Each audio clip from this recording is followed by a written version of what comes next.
Hello, and welcome back to A Wise Mind podcast, presented by Sabino Recovery. Today, I'm sitting down with Rebecca Alexander, an award-winning author, psychotherapist, mental health educator, keynote speaker, disability rights advocate, and extreme athlete. Rebecca, thank you so much for joining us. Can you introduce yourself and tell us a little bit about your history and your practice and how Usher's syndrome has played into that? So I am Rebecca Alexander, a psychotherapist in New York City. I have been practicing for about 20 years now, and there are so many different reasons why I got into this field. One of, I think, the primary reasons is that I have a condition called Usher syndrome, which is the leading genetic cause of deaf blindness in the US and around the world, and it causes progressive vision and hearing loss. And as you can imagine, and I ask people to try to imagine what your life might be like if you were either deaf or blind or both, or what it might feel like to be losing two of these vital senses. Because someone raised in a hearing and sighted world like I was, I love having the ability to hear and having the ability to see. And so I think my own process of having to come to terms with a diagnosis like this, I was diagnosed with the vision part of my condition, which is known as retinitis pigmentosa, or RP. It causes tunnel vision at first, and then eventually leads to total blindness. But I was diagnosed when I was 12. And then later, more towards college, I experienced really loud ringing in my ears. And the sensation was that I couldn't hear people speak to me over the ringing. Tinnitus is what it's known as. And oftentimes you hear war veterans who come back from war after being exposed to really loud explosions or sounds. People who are musicians oftentimes will experience tinnitus because they've been exposed to music for prolonged periods of time.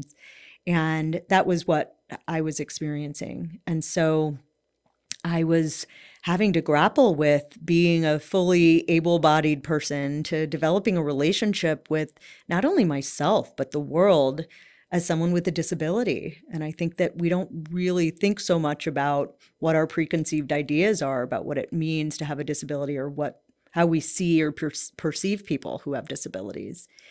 One of the biggest pieces of my own process is developing a really deep and meaningful relationship with grief and loss. And I think that in general, we hear about grief and loss and we think about it as it relates to losing a loved one, a partner, a pet, actual like grief and loss as it relates to death. But we don't really talk about it or think about it as it relates to our lives and throughout the life cycle. Whether it's, graduating from high school and moving out of your childhood home, or whether it's losing a relationship. There's so many different losses and grief-ridden experiences that we have, and we don't really identify it as such and give ourselves the opportunity to grieve and to feel the emotions that come with it. So that was one of the primary reasons that I really, got into the field of mental health for my own very real and lived experience. And over time, before I developed the coping strategies that I now have, I developed an eating disorder and have parents who had a very serious divorce and just went through a lot of things that really caused me to develop maladaptive coping strategies. And so I had to figure out how to navigate these belief systems and these coping strategies that were not effective. They weren't helping me.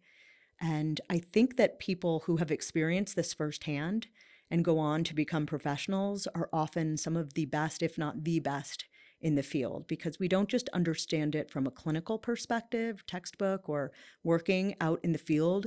We understand it on a personal, guttural level. And yeah, so that's one of the very many reasons that I got into this field. I've been kind of spending some time with you today, and I've also done a little bit of research on you. The word that comes to mind is resilience. I mean, you have absolutely thrived in your field. Would you share about your experience and how it's formed your resilience? Yeah, it's such a good question. And I love talking about resilience because it's a word that gets thrown around a lot.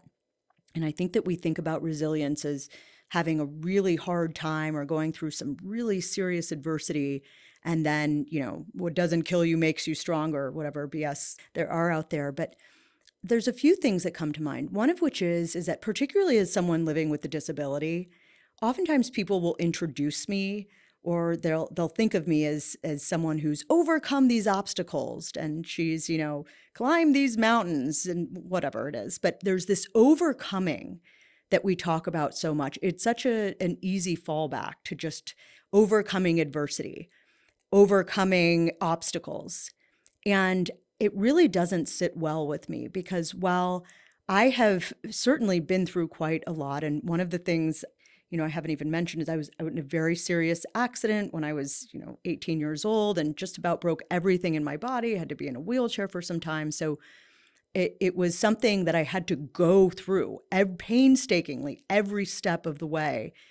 And we don't overcome things, we go through them. And resilience is something that we build not just in overcoming adversity, but living with adversity.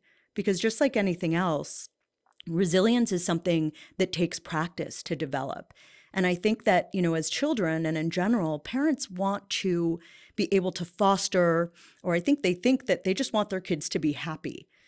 And while I don't even really know what being happy means, I think that we would do really well if we were to sort of focus more on people being satisfied, because I think we know what being happy, being sad, being depressed, being elated, we know what those things feel like. But how often would you say to yourself, or would you think about your life and say, I feel satisfied, that I have enough, that I am enough? And so in terms of resilience, I think if parents were able to even foster in their children, yes, of course, we want our children to be happy. We want them to be safe. But what if we were able to teach them how to tolerate kind of the ups and downs and the ebbs and flows of their emotions and what happens with life? If we were able to sort of manage expectations and normalize some of the, unexpected things that come up in life.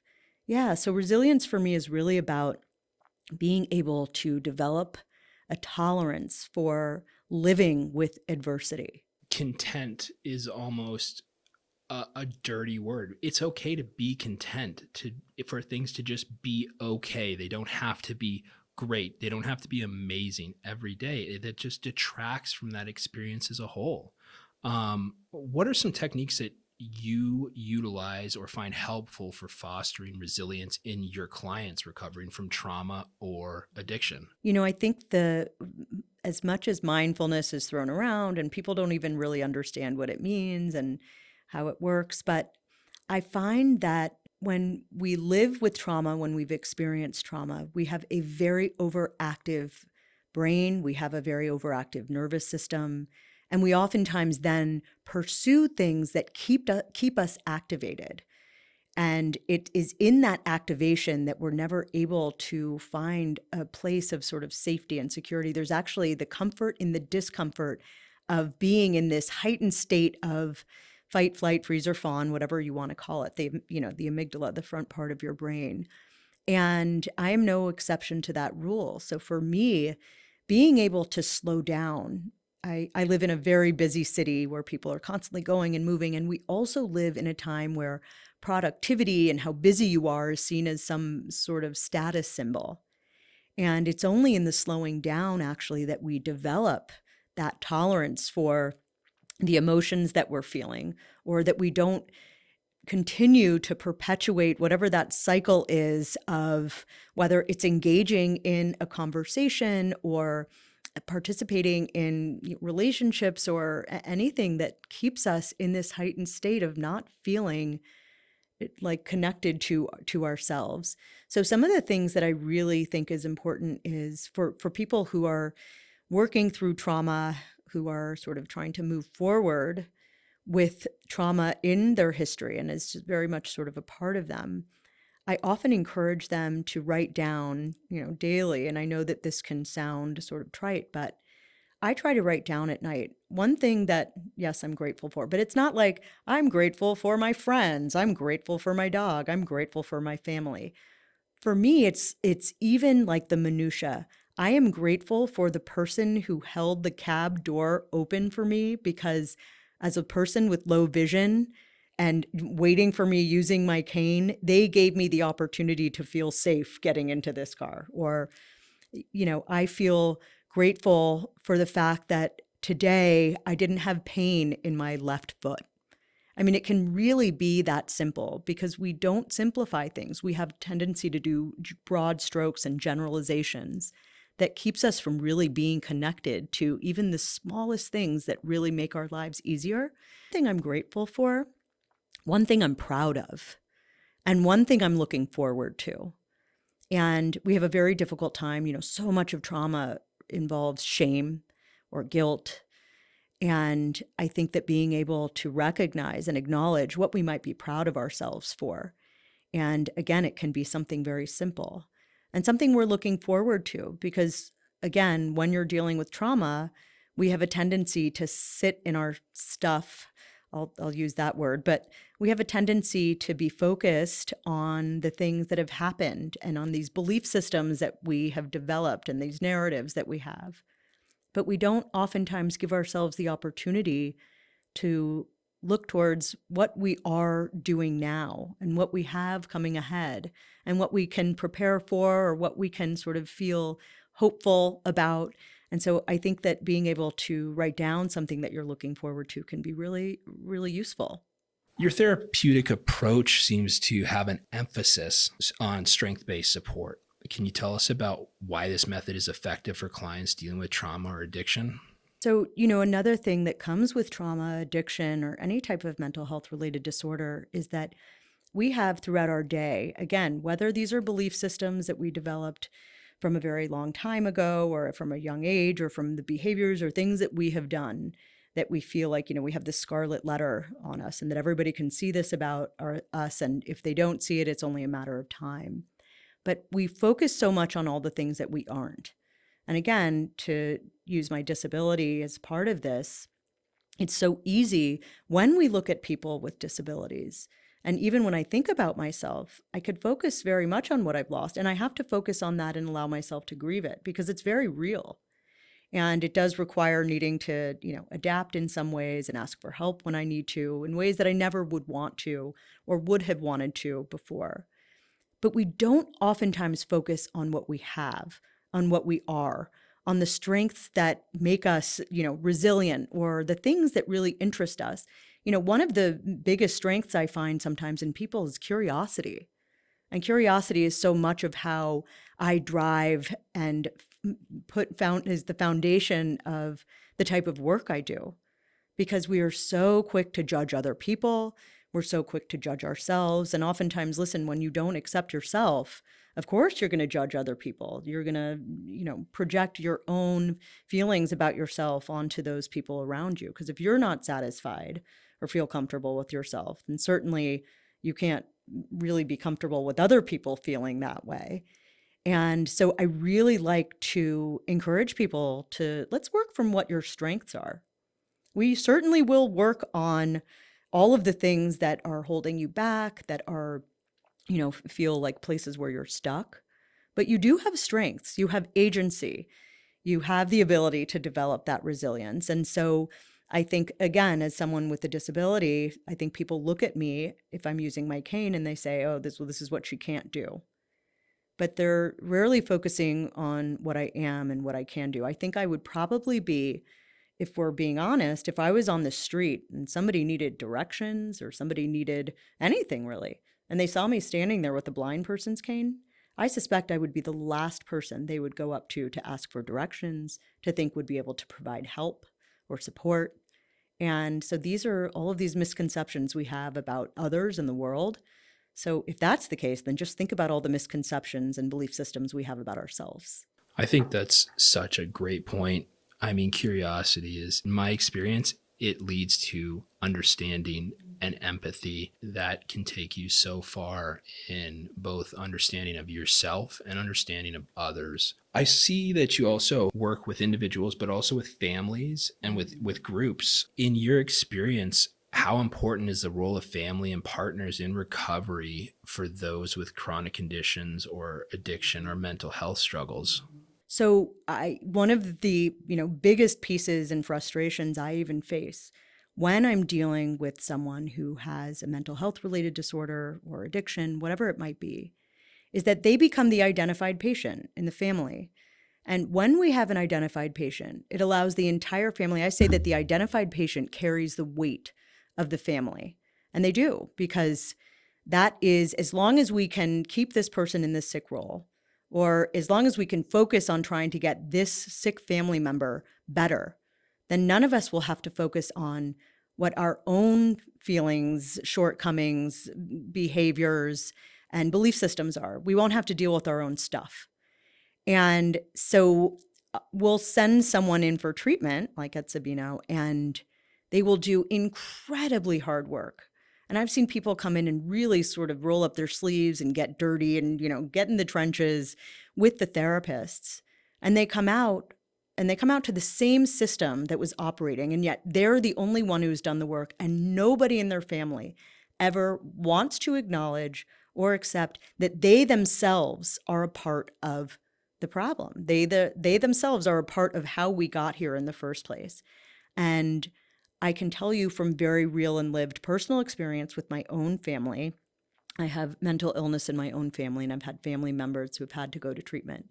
It was actually the family work that we had to do and the disruption of that internal family system that was so imperative, crucial to our ability to get this family member and ourselves all on a much more productive and cohesive, trajectory. And so I think the family work is crucial. I think that anybody who is listening to this, who is a family member, you're likely listening, maybe it's for your family member and not for yourself. And, with families, I often say to them when they focus on their family member, well, what is your role? What do you think your part of the situation we find ourselves in might be? And it is only in focusing on ourselves, each individual within a family system, that we are able to make sustainable and tangible change. And to rely solely on the identified patient is what is going to keep you stuck. The family work is so critical, and it's something, at Sabino here that is a point of pride, certainly. And we really try to prioritize it and meet a resident and their family wherever they're at and try to make any accommodation just because of how critical it is. What are common challenges families face when supporting a loved one in treatment or, coming into treatment, and how do you guide them through these issues? I think that if we look through that lens of a person, a resident being an identified patient, oftentimes when I work with families, I have a family and a brother son came out of his maybe fourth or fifth addiction treatment. And the expectations of him are so low. But I also think it's such a delicate dance, and it's important to know when you kind of just have to call it like you see it. And so I just said to him, I have to be honest, I am amazed that you are not more offended by the expectations your family has of you. The expectations of you are so low.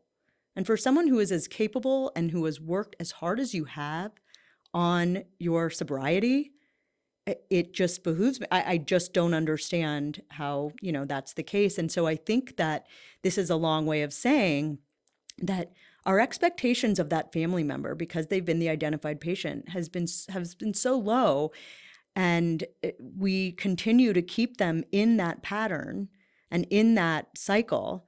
And sometimes we do things for them, or we feel all of this empathy and this need to be able to lighten their load, but we increase our load. And then we develop resentment, and then we have all of these different other dynamics that come to the forefront and into play. And so, again, when it comes to family work and families in general, I highly, highly recommend that each family member is doing their own work. That when your instinct is to call or to do whatever it is that you normally do to support that family member, to stop for a moment, to tolerate those feelings of discomfort, of distress, and not being that person in that role. People call it codependence, but I feel like that word gets thrown around too commonly, and it's more complicated than just that. Yeah, so I really encourage families to look at themselves and their role in it. And I also think it's important for us to be able to recognize the strengths and focus on the strengths of our family member who has been the identified patient and lean into that and their ability to, foster their own recovery. Yeah, codependency enabling, they are thrown around very liberally, but I think for me it's just when it comes down to it, allowing a person to exhibit autonomy when they can will provide relief for the support system and trust within the individual of themselves. I know you've referred clients to us. What are some things that you look for in a treatment center when you're trying to get one of your clients to the right place? Sure. So, one of the reasons why I really, really appreciate working collaboratively with Sabino, and I use that word collaboratively very intentionally here, because I have worked with many treatment programs, many of which I did not choose. They came to me from this treatment program. Sabino really, from the get go, starts with planning for aftercare because they're not here for a very long time and they are doing very pointed, specific work. And so being able to set up the support system when they discharge is so crucial to the investment they've made in their time here at Sabino. So I think that being able to have that aftercare planning start early on is one of the big strengths of Sabino. But I also really appreciate how communicative Sabino has been with me. Oftentimes you'll see that a therapist sends, a patient client into treatment and then, I hope they're doing well. I think they're doing well. Do you want to hop on a call? Sure, let's try to hop on a call. But it's very sort of wishy-washy and up in the air. And then they discharge and it's sort of like, how was it? And I think that part of why Sabino has been so successful and has been really the number one place for me to refer patients to who are dealing with trauma is because of that collaboration and the multidisciplinary team that you have here.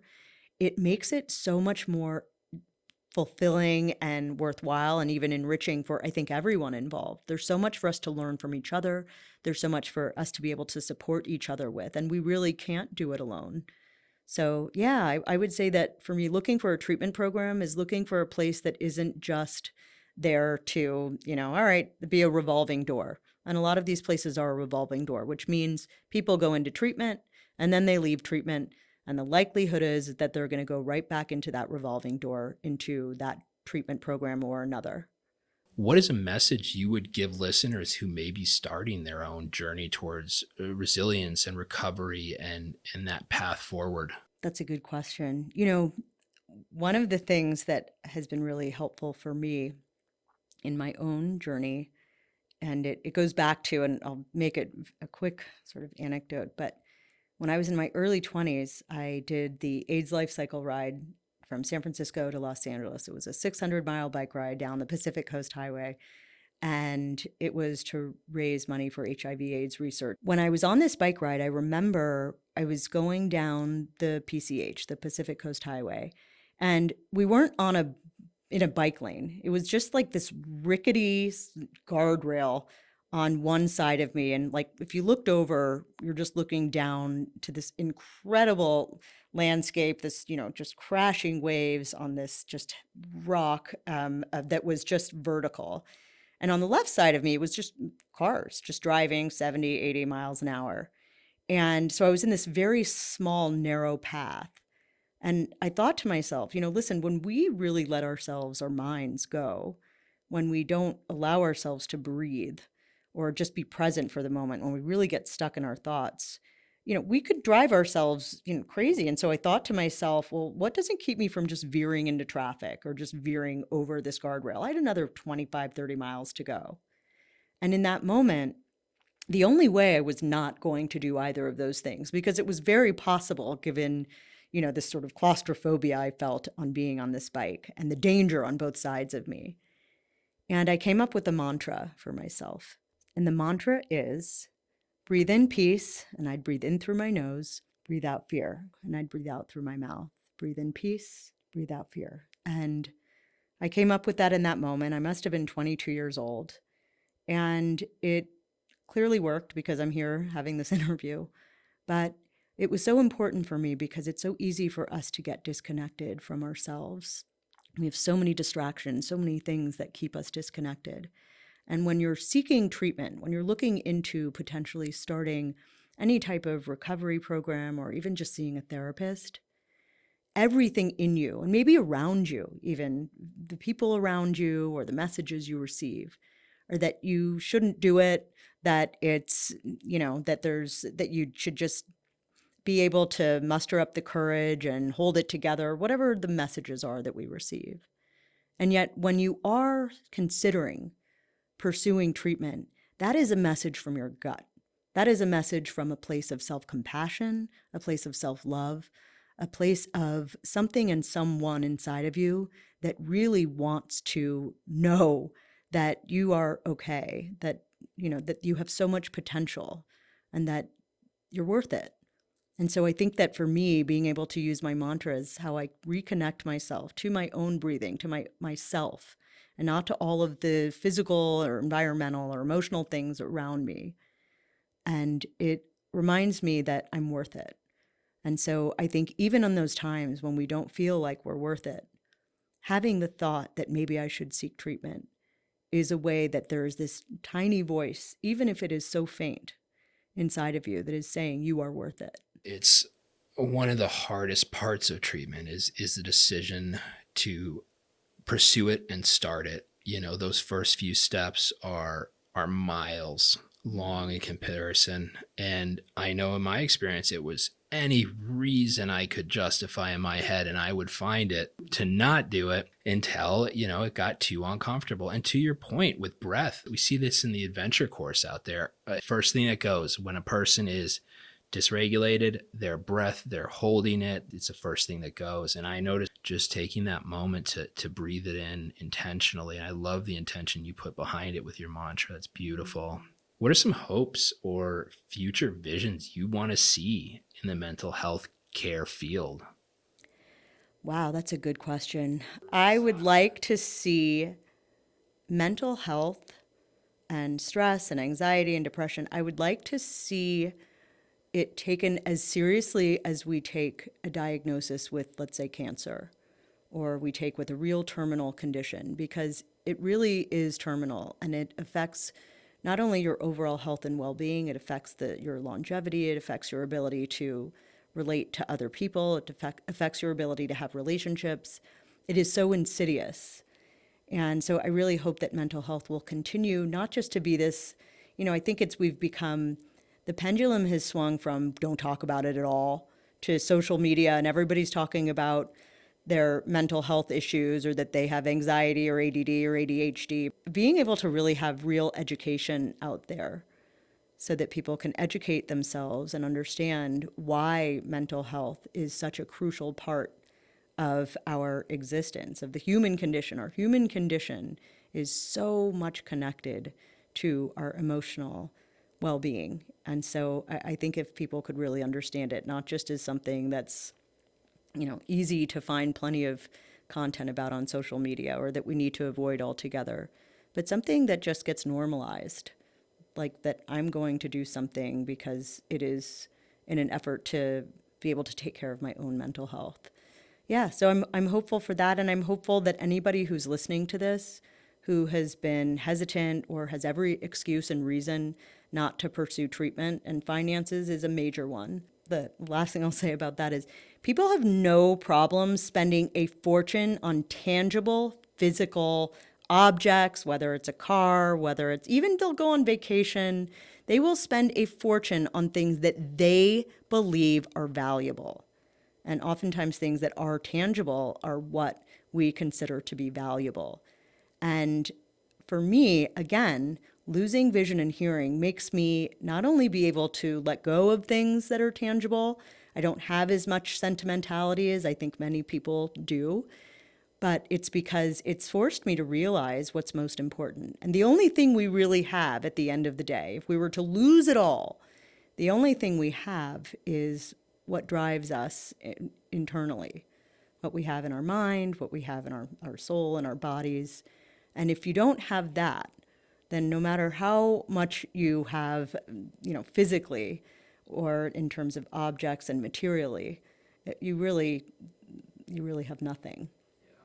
I mean, there's no better investment, and I say this often, in self. Where else can you spend this money and get the return of happiness and joy that has the longevity that you'll experience just being content with self? Rebecca, how can somebody learn more about you, potentially work with you?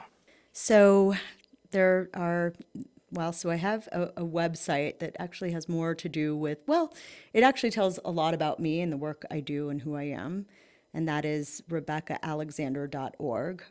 And I do have social media, which is underscore at Rebecca Alexander underscore. And a lot of that has a tendency to be more disability advocacy related, just because I don't like putting so much sort of catchy material about mental health online. I don't want to cheapen the work that people do, but I am certainly reachable through my website. And I really do encourage people to reach out, because it's something that I think being able to develop that type of connection from a therapeutic standpoint, both from as someone who is a provider, and also when you find someone that you really can do meaningful work with, it makes all the difference, I think, for everyone involved. And you also have a book. What's the title of that book? Yeah. Thanks for reminding me. I have a book that came out, a memoir, Not Fade Away, a memoir of senses lost and found. And it won a few awards, so that felt good because I worked my tail off on it. But yeah, so that's another part of my journey. And I also think that with my book, and part of the reason why I wrote it is because I just really want people to know that they're not alone in what you struggle with. Rebecca, thank you so much for joining me today. It's an honor, a privilege, and I just very much appreciate your time and having the opportunity to sit with you. Thank you. Absolutely. Thanks so much.